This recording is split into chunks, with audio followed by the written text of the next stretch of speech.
Hey everybody, it's Josh Aylis. Welcome to the Ask a Nerd Show, episode 3. What do we got today? We've got a question from Aaron. What upgrades or changes should you make to your house to compete with the new builds, especially when the new builds are in the same subdivision? That's a good question. Thank you, Aaron. Doing upgrades to your house, I mean, there's literally books written on this subject. I mean, you could sit here for hours and just give you a list of all kinds of things that you can do. I would say, first of all, it's going to depend on your budget. Number one, what can you afford? What can you reasonably do right now? And what areas of the house do you really want to concentrate on most? To me, I believe it's always important that you should always have resale in mind. Meaning that you really shouldn't do anything over the top, bold, or extravagant unless you just know what you're doing, because you could get caught in the future when you need to put your house up for sale that you're making these dramatic changes, and then you can end up in a bad situation there. So I would say, what's your budget? Keep resale in mind in case you ever do need to sell your home in the future. And the things that I would look at would be starting with the small things. When you pull up to the house, having just extravagant landscaping and beautiful flowers and just a yard that really pops whenever people drive up, that's the first thing that they're going to see, and that's going to start creating their perception of value right off the bat. And then when you walk into the house, obviously the things like the colors on the walls, the flooring, the furniture, the decor that you're using, money and time should be spent in all of those areas. But start small. What can you afford? What areas do you want to focus on first? And then just start there and go after that. Okay. This is a question from Charlie.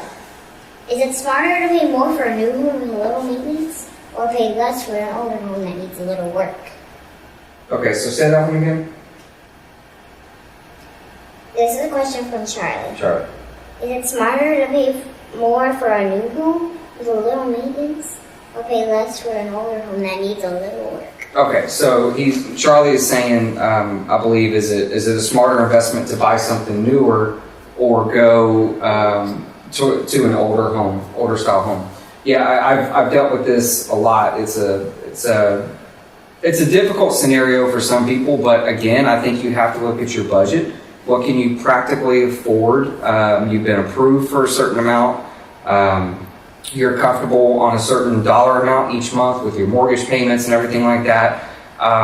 So what can you afford is step one. If you can afford the newer route, it's really hard to beat the energy efficiency that's being done in the homes these days, not just with AC units, but with the type of tech shields being put on roofing and the windows that are being used.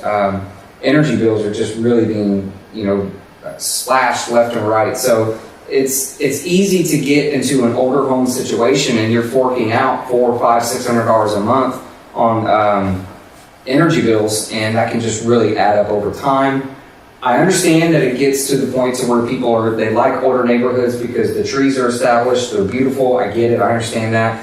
I don't think that there's a wrong way to go, really. It just depends on your budget, what you're looking for. If you can afford the newer route, it's hard for me to suggest to not go that route. So, is that it? Mm-hmm. All right. So we got the random question of the show. What is it? What's your favorite movie? Oh, what's your favorite movie? I like a lot of them. A lot of them? It's hard to say, huh? Mm-hmm. All right. I like Okay. Robin Hood. Which one? Robin Hood. Robin Hood. That's one of my favorites. Jack. Ready? See ya.